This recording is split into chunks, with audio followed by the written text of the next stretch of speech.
এজন ব্যক্তিৰ শৰীৰৰ প্ৰায় আটাইবোৰ অংগকে আক্ৰান্ত কৰিব পৰা এবিধ মাৰাত্মক ৰোগ হৈছে কৰ্কট ৰোগ। ইয়াৰে মহিলাসকলৰ মাজত সাধাৰণতে দেখা দিয়া ৰোগবিধেই হৈছে স্তন কৰ্কট ৰোগ। এক সমীক্ষা অনুসৰি 2011 বৰ্ষত স্তন কৰ্কট ৰোগৰ ফলত বিশ্বৰ প্ৰায় 5,08,000 গৰাকী মহিলাই মৃত্যুবৰণ কৰিছিল। ভাৰতবৰ্ষৰ ক্ষেত্ৰত ইয়াৰ নগৰৰ লগতে গ্ৰামাঞ্চলতো স্তন কৰ্কট ৰোগীৰ সংখ্যা শেহতীয়াকৈ বৃদ্ধি পোৱাটো দেখা গৈছে।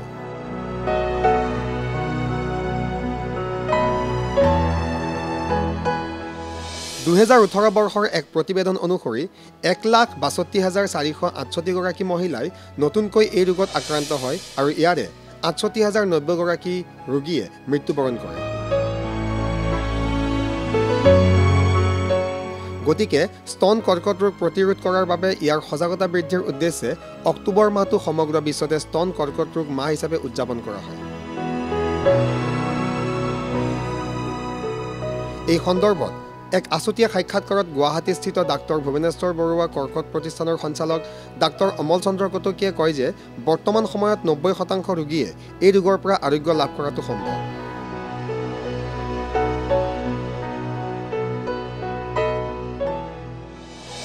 অক্টোবৰ মাহটো গোটেই বিশ্বত স্তনৰ কৰ্কট ৰোগৰ সজাগতাৰ বাবে পালন কৰা হয়। আমি দেখিবলৈ পাওঁ গোটেই ভাৰতত কৰ্কট ৰোগৰ সংখ্যা প্ৰায় 14 লাখ আৰু ইয়াৰ ভিতৰতে প্ৰায় ব্ৰেষ্ট কেঞ্চাৰত প্ৰায় 2.5 লাখ মহিলা আক্ৰান্ত হয়। কিন্তু আমি জানো যে স্তনৰ কৰ্কট ৰোগ যদি প্ৰথম অৱস্থাত চিনাক্তকৰণ কৰিব পাৰি চিকিৎসাৰ দ্বাৰা প্ৰায় 90%তকৈ বেছি ৰোগীক ৰোগমুক্ত কৰিব পাৰি। আৰু ব্ৰেষ্ট কেঞ্চাৰৰ সাধাৰণতে আমি যিবিলাক ৰিস্ক ফেক্টৰবিলাক হৈছে যিসকল মহিলা দেৰিকৈ বিয়া হয় বা দেৰিকৈ সন্তান জন্ম হয় বা সন্তান জন্ম হৈছে কিন্তু সন্তানক গাখীৰ খোৱা নাই। তাৰ বাহিৰেও কিছুমানৰ আমাৰ ফেমিলি হিষ্ট্ৰী আছে। ফেমিলি হিষ্ট্ৰী সাধাৰণতে দেখা যায় 5 পৰা 10% মহিলাৰ যিহেতু ফেমিলি হিষ্ট্ৰী থাকে ব্ৰেষ্ট কেঞ্চাৰ হোৱাৰ সম্ভাৱনা বাঢ়ে। আৰু তাৰ বাহিৰেও আমি দেখিবলৈ পাইছোঁ যে obesity is one of the important risk factor for the breast cancer. আৰু যিসকল মহিলাৰ যিটো মেনপজ বুলি কয় যদি যথেষ্ট দেৰিকৈ হয় সেইসকল মহিলাৰো স্তনৰ কৰ্কট ৰোগ হোৱাৰ সম্ভাৱনীয়তা যথেষ্ট বেছি।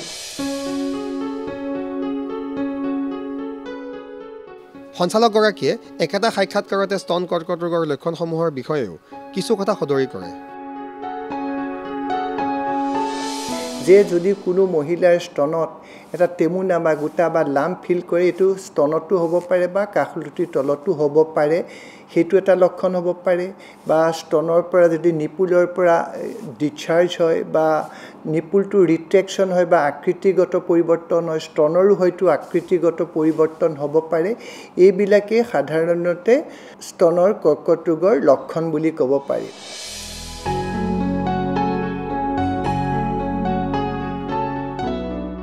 ডাক্তৰ অমল চন্দ্ৰ কটকীয়ে উল্লেখ কৰা অনুসৰি বৰ্তমান সময়ত গুৱাহাটী মহানগৰীতে স্তন কৰ্কট ৰোগৰ উন্নত মানৰ চিকিৎসা সম্ভৱ।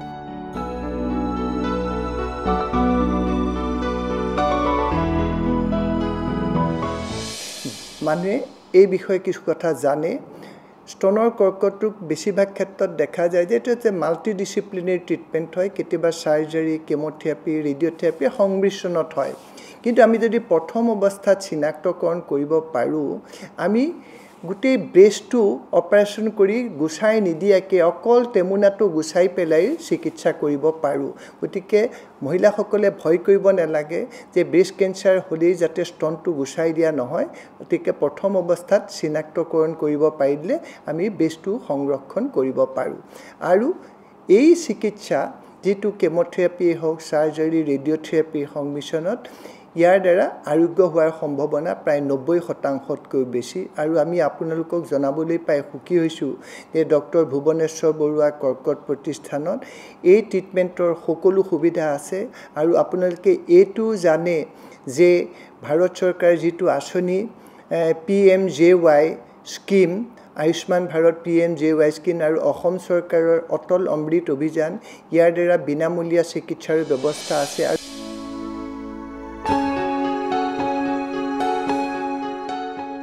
আনহাতে মহিলাসকলে এই ৰোগৰ পৰা হাত সাৰিবলৈ কেনেধৰণৰ সাৱধানতা অৱলম্বন কৰাৰ প্ৰয়োজন এই সম্বন্ধেও সঞ্চালকগৰাকীয়ে আমাক জানিবলৈ দিয়ে।